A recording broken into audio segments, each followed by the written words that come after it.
बच्चों नमस्कार। कल हमने किया था कारक, जिसका श्री गणेश हम कर चुके हैं और हमने कारक की परिभाषा की थी और साथ में मैंने कारक के विभक्ति चिन्ह भी बताए थे आपको और विभक्ति लिखने की व्यवस्था के बारे में भी बताया था। तो आज हम करते हैं कारक संबंधी जो नियम बताए गए हैं उनमें सबसे पहले हमारा है कर्ता कारक। कर्ता कारक, इसकी परिभाषा देखते हैं। यहाँ पर दिया है क्रिया करने वाले को कर्ता कहते हैं, यानी कि जो क्रिया कर रहा है, काम कर रहा है, उसे कर्ता कहेंगे। बिना कर्ता के क्रिया संभव नहीं है, यानी कि बिना काम करने वाले की क्रिया पॉसिबल ही नहीं है कि क्रिया बन जाए। तो हम परिभाषित कैसे करेंगे? हम इसे शब्द के जिस रूप से क्रिया के करने वाले का बोध होता है, यानी कि क्रिया को करने वाले का बोध होगा, उसे हम कर्ता कहते हैं, कर्ता कारक कहते हैं। तो आप परिभाषित क्या करेंगे? शब्द के जिस रूप से क्रिया को करने वाले का बोध हो उसे हम कर्ता कारक कहते हैं। प्राय देखा जाता है कि कर्ता प्राय चेतन होता है, ठीक है, यानी कि क्या होता है? सजीव होता है। जैसे अगर मैं एग्जाम्पल लेना चाहूं तो मैं ये लिखूंगी चेतन पढ़ रहा है। तो यहाँ पर चेतन पढ़ रहा है, चेतन सजीव है, लिविंग है।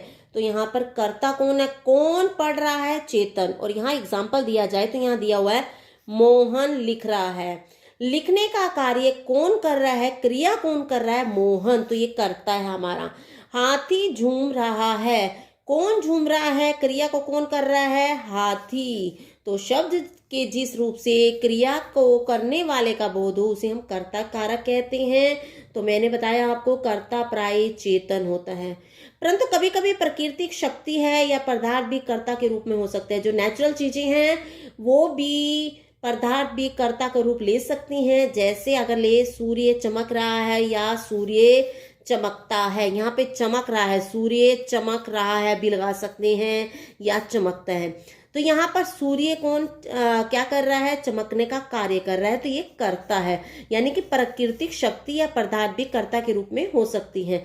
यहाँ पर है बादल गरज रहे हैं या गरजते हैं। बादल क्या है? आंखा करता है। गरजने का कार्य कौन कर रहे हैं? बादल कर रहे हैं। तो कभी कभी प्राकृतिक शक्ति या पदार्थ भी कर्ता के रूप में हो सकती है, ठीक है। ये यहाँ पर सूर्य और बादल क्या है? प्राकृतिक पदार्थ है। आगे देखिए विभक्तियां। कर्ता का कारक चिन्ह शून्य, यानी कि कई बार हमने देखा हो कि कर्ता के साथ जो चिन्ह होता है वो कई बार नहीं लगता या ने लगता है। ने का प्रयोग किसके साथ किया जाता है? भूतकालीन सकर्मक क्रियाओं के साथ, यानी पास्ट टेंस होगा लेकिन सकर्मक क्रिया होगी। क्लियर? आपको समझ आ गया होगा। भूतकाल होगा और क्या होगा? सकर्मक क्रिया होगी। ने जब लगेगा, जैसे आप यहाँ कहेंगे कि मैम यहाँ तो लिख रहा है, ठीक है, यहाँ पर तो रहा कंटिन्यूस टेंस है, ठीक है, यहाँ गरजते हैं या चमकता है तो ये प्रेजेंट टेंस है। तो ये कैसे मैम? तो मैंने यहाँ कहा है कि ने उनके साथ लगता है जब भूतकाल सक्रिय क्रिया होती है। जैसे माया ने अध्ययन किया, यहाँ कर चुकी है अध्ययन, वो भूतकाल हो गया, और क्या किया? अध्ययन किया। मृणाल ने क्या की? यात्रा की। तो सकर्मक क्रिया है और साथ में ये भूतकाल है, तब उसके साथ हमारा कारक चिन्ह ने जुड़ता है। क्लियर हो गया होगा आपको कि ने किनके साथ जुड़ेगा? भूतकाल और सकर्मक क्रियाओं के साथ हमारा ने जो कारक चिन्ह है वो जुड़ता है। वर्तमानकालीन और भविष्यकालीन क्रियाओं वाले वाक्यों में किसी प्रसर्ग का प्रयोग नहीं होता। अगर वर्तमान प्रेजेंट टेंस होगा या भविष्य फ्यूचर होगा, कोई भी वर्तमान हो, प्रेजेंट कंटिन्यूस, प्रेजेंट टेंस, उनके साथ हमारा, और जो भविष्य होगा उनके साथ किसी प्रसर्ग का प्रयोग नहीं होता, यानी कि आपका जो ने है वो नहीं लगेगा। जैसे मोहन व्यायाम करता है, ठीक है, जैसे सूर्य चमकता है, बादल गरजता है, ये वर्तमान काल है। और भविष्यत काल मोहन खेल खेलेगी, मोहिनी खेल खेलेगी, ये क्या हो गया? भविष्यत काल के लिए हो गया। क्लियर आपको? तो यहाँ पर आगे क्या कह रहा है? भूतकालीन अकर्मक क्रिया वाले वाक्यों में भी प्रसर्ग का प्रयोग नहीं होता। जो भूतकाल होगी लेकिन अकर्मक होगी उसमें भी प्रसर्ग का प्रयोग नहीं होगा, यानी कि कर्म नहीं दिया होगा। अकर्मक क्रिया वहां होती है जहां पे कर्म नहीं दिया होता। लेकिन यहाँ पर क्या कहा गया? जैसे एग्जाम्पल देखिए आप, सोहन गया था, अब यहाँ था पास्ट हो गया, भूतकाल हो गया, लेकिन ये नहीं बताया गया क्रिया भी हो गई गए की, लेकिन यहाँ नहीं बताया कि कहाँ कौन सा कर्म किया। सोहन बाजार गया था या सामान लेने गया था, हमें पता नहीं चल रहा है, तो यहाँ कर्म की प्रधानता नहीं है। ठीक है। और कई बार कर्ता के साथ को से द्वारा प्रसर्ग भी प्रयुक्त होते हैं। जैसे हमको दिल्ली जाना चाहिए, किनको, हमको, ये कर्ता है। मुझे अवश्य जाना है, मुझे। ठीक है। हमें सो जाना है, हमें। मोहन से पुस्तक पढ़ी गई, किससे पढ़ी गई, मोहन से। बच्चों के द्वारा कर्तव्य दिखाए गए, किसके द्वारा, बच्चों के द्वारा कर्तव्य दिखाए गए। लेकिन आप ये याद रखिएगा, कर्ता कारक की पहचान करने के लिए आप कौन या किसने प्रश्न किए जाएंगे। कौन या आप क्या प्रयोग करते हैं, किसने, ये लगाकर प्रश्न पूछेंगे। तो आपको उत्तर मिल जाए तो वो कर्ता कारक है। जैसे कौन गया था, आप बोलेंगे सोहन गया था। ठीक है। आप किसने व्यायाम, कौन व्यायाम करता है, तो आपको कहेंगे मोहन व्यायाम करता है, तो आपको उत्तर मिल रहा है। तो इसका मतलब ये कौन सा है, कौन और किसने लगाने पर उत्तर मिल जाए तो वो कर्ता कारक हो। यहाँ पे आपको बात भी मैंने क्लियर किया है कि कौन और किसने प्रश्न करने पर यदि उत्तर मिल जाता है, कौन और किसने करने पर, हमने लिखा है यहाँ पर कौन और किसने प्रश्न करने पर यदि उत्तर मिल जाए तो वो आपका कर्ता कारक होगा। और मैंने यहाँ बताया था आपको, कभी कभी कर्ता के साथ को से के द्वारा प्रसर्ग भी प्रयुक्त किए जाते हैं। जैसे हमको दिल्ली जाना चाहिए, ठीक है, हमको, यहाँ को लग गया, मुझसे, मुझे अवश्य जाना है। या बच्चों के द्वारा कर्तव्य दिखाए गए, किसके द्वारा, बच्चों के द्वारा। कर्ता कौन है, कर्तव्य दिखाने वाले बच्चे। ठीक है। किससे पुस्तक पढ़ी गई, मोहन से। तो आपको यहाँ पर कौन और किसने करने पर प्रश्न मिल जाए, प्रश्न का उत्तर मिल जाए, तो वहां कर्ता कारक होता है। ठीक है। आगे हम देखेंगे अगला एग्जाम्पल जो हमारा कारक संबंधी नियम में आता है, कर्म कारक। कि हम क्या परिभाषित करेंगे, कर्म कारक की परिभाषा, क्रिया का प्रभाव या फल जिस संज्ञा या सर्वनाम पर पड़ता है उसे कर्म कारक कहते हैं। या कह सकते हैं वाक्य के जिस शब्द पर कर्ता द्वारा क्रिया की गई क्रिया का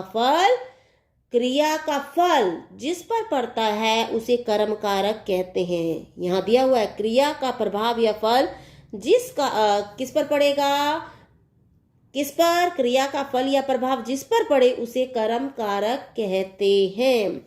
जैसे यहाँ देखते हैं, रंजन पुस्तक पढ़ रहा है, रजनी ढोलक बजा रही है, राजन गेंद खेल रहा है। कौन पुस्तक पढ़ रहा है, आपको ये बताइए। रंजन क्या पढ़ रहा है, रंजन क्या पढ़ रहा है, रंजन पुस्तक पढ़ रहा है।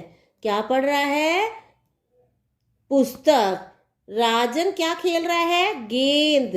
अब यहाँ क्रिया किसका, फल का प्रभाव क्या होगा, अगर वो पढ़ लेगा तो क्या खत्म हो जाएगी, पुस्तक। ठीक है। यहाँ खेल रहा है, क्या खेल रहा है, गेंद। क्या करने पर उत्तर मिल जाए तो वहां कर्म कारक होगा। क्या करने पर उत्तर मिल जाएगा तो वहां कर्म कारक होता है।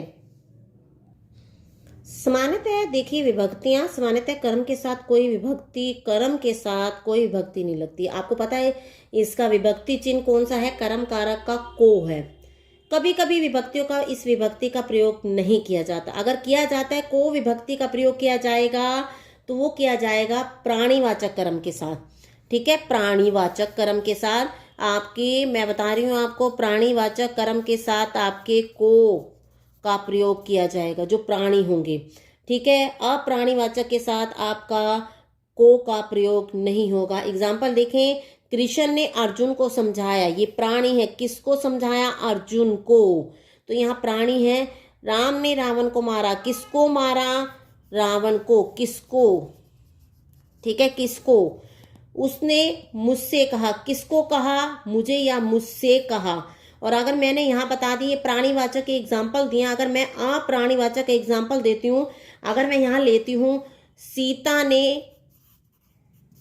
आम खाया, आम को खाया मैं लगाती हूँ तो ये गलत है, क्योंकि ये जो हम लगाने जा रहे हैं आम को, आम क्या है, क्या प्राणी है, नहीं, ये आप प्राणीवाचक है, तो ये अशुद्ध है। आपने कैसे लिखना होगा, सीता ने आम खाया।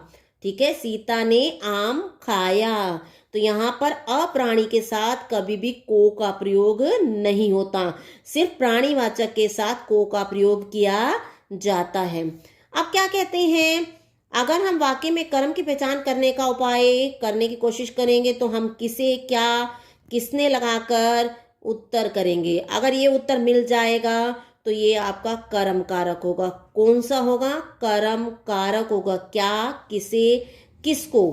आप याद रखिएगा, क्या, किसे, किसको। क्या, किसे आपका दिया हुआ है, साथ में इसके साथ जोड़ लेंगे किसको। क्लियर? क्या, किसे, किसको करने पर अगर उत्तर यहां देख लेंगे, मैं एग्जांपल देती हूं, आपको समझ आ जाएगा। कृष्ण ने किसको समझाया? अर्जुन को। राम ने किसको मारा? रावण को।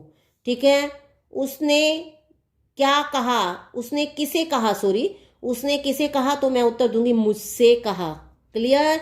समझ आ गया होगा आपको। क्या, किसे, किसको करे प्रश्न उत्तर मिल जाए तो वो कर्म कारक है। अब यहां देखेंगे हम, कर्म की पहचान हो गई होगी आपको। अब देखते हैं, हमारे कई बार दो कर्म दिए जाते हैं, दो कर्म होते हैं। ठीक है, एक मुख्य कर्म होता है और एक गौण कर्म होता है। एक मुख्य होगा और एक दो गौण कर्म होगा। उसकी पहचान कैसे करेंगे? तो हम यहाँ देखते हैं, दूधिया ग्राहकों को दूध दे रहा था। दूधिया का काम क्या है? दूध देने का। तो दूध क्या होगा? मुख्य कर्म। दूधिया क्या काम करता है? दूध देने का। तो उसका काम ही है दूध देना। तो आप इसको क्या कहेंगे कि ये कौन सा कर्म है? आपका मुख्य कर्म। जो हम कर रहे हैं ये मुख्य कर्म है, दूध देना। ठीक है। और माँ खाना खिला रही थी। माँ का काम क्या है? खाना खिलाना। ये क्या है? मुख्य। पहले मैं मुख्य निकाल रही हूँ। अध्यापक क्या दे रहा था? किस शरारतियों को दंड दे रहा था। बच्चे जरूरी नहीं है, शरारतियों को लगा सकते हैं। ठीक है। यहाँ क्या दे रहा था? दंड। तो यहाँ पर दंड क्या है? मुख्य। और जो आपके यहाँ ग्राहकों को है, बच्चों को है, यहाँ भी बच्चों को है, तो ये क्या है? गौण कर्म। ये क्या है? गौण कर्म। और आपका मुख्य कर्म कौन सा है? दूध, दंड, खाना। ठीक है। जब दो कर्म दिए जाते हैं, दूधिया का काम है दूध देना, माँ का काम है खाना खिलाना। ठीक है। मेन काम क्या है? खाना बनाना या खिलाना। अध्यापक क्या काम है? दंड देना।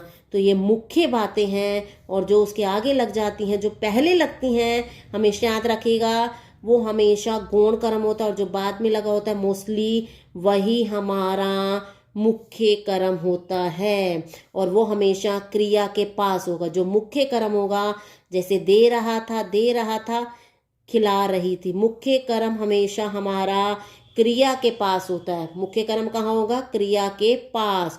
और गौण कर्म मुख्य क्रिया से आगे होगा। ठीक है। इसमें विभक्ति नहीं लगती। जो मुख्य कर्म होता है उसमें विभक्ति का प्रयोग नहीं किया जाता। जैसे दंड में नहीं है, दूध में नहीं है और खाना में नहीं है। ठीक है। आपको क्लियर हो गया होगा। मुख्य कर्म हमेशा क्रिया के साथ और इसके साथ विभक्ति नहीं लगेगी। ये आपको कंसेप्ट क्लियर हो गया होगा। आगे हमारा है करण कारक। करण क्या होता है? करण का अर्थ होता है साधन, संज्ञा या सर्वनाम के जिस रूप से क्रिया संपन्न होती है। संज्ञा या सर्वनाम के जिस रूप से क्रिया, या आप कह सकते हैं संज्ञा या सर्वनाम के जिस रूप की सहायता से क्रिया संपन्न होगी उसे करण कारक कहते हैं। इसकी विभक्तियां हैं से और के द्वारा। इसकी विभक्तियों के चिन्ह हैं से और के द्वारा। जैसे वह चित्र बना रहा है, लेकिन किसकी सहायता से? पेंसिल से। ये साधन है क्रिया को करने का।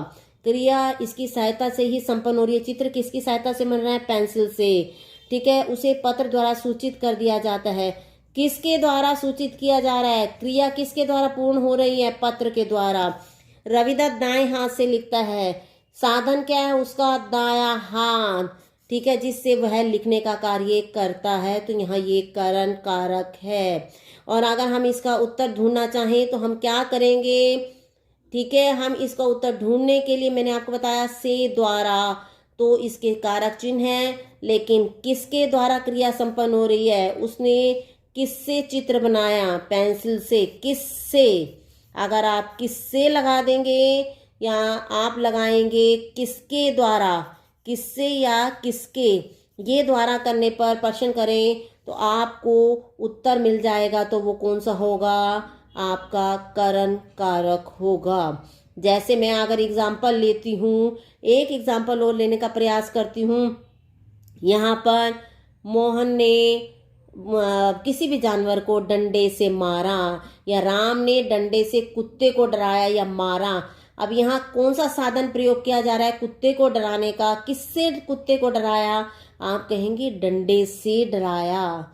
ठीक है, डंडा किससे प्रश्न किया, उत्तर मिला आपको डंडे से। तो यहाँ पर उत्तर मिलने वाला डंडे से करण कारक है। ठीक है, करण कारक होता है किसी कारण या रीति का बोध कराने के लिए भी किया जाता है। किसी कारण का बोध कराने के लिए, किसी भी कारण का बोध कराने के लिए या रीति का बोध कराने के लिए भी करण कारक होता है। किसी कारण या रीति का बोध कराने के लिए, जैसे हमने उनकी बात ध्यान से सुनी, हमने उनकी बात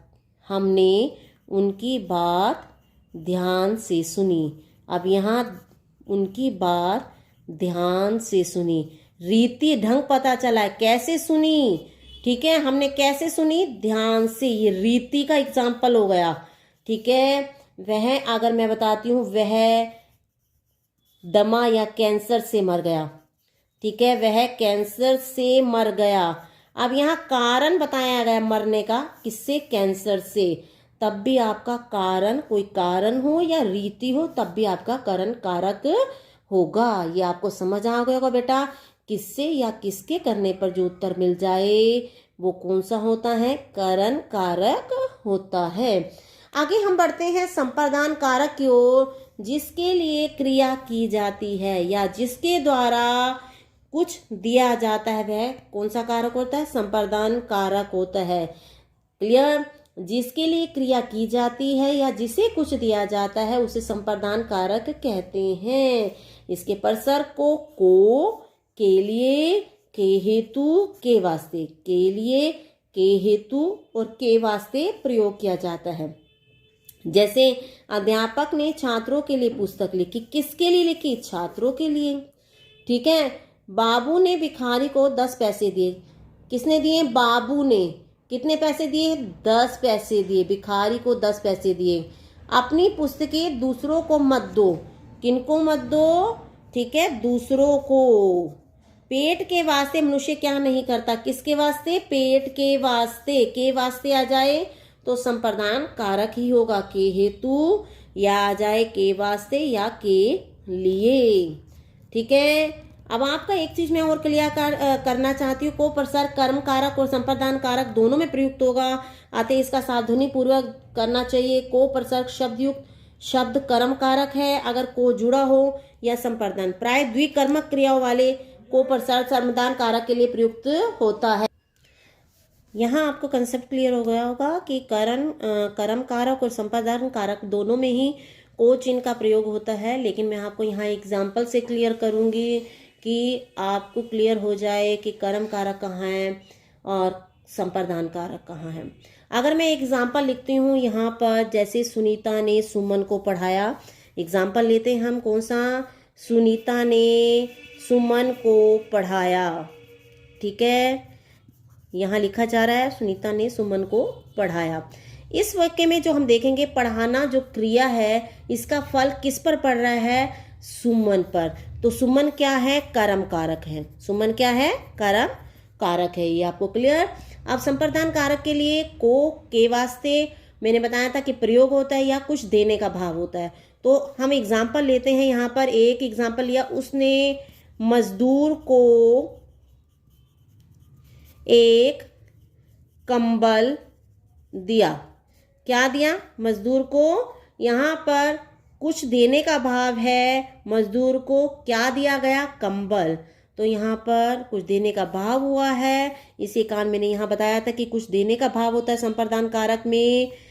तो कौन सा होगा, यहाँ पर कंबल संप्रदान कारक होगा।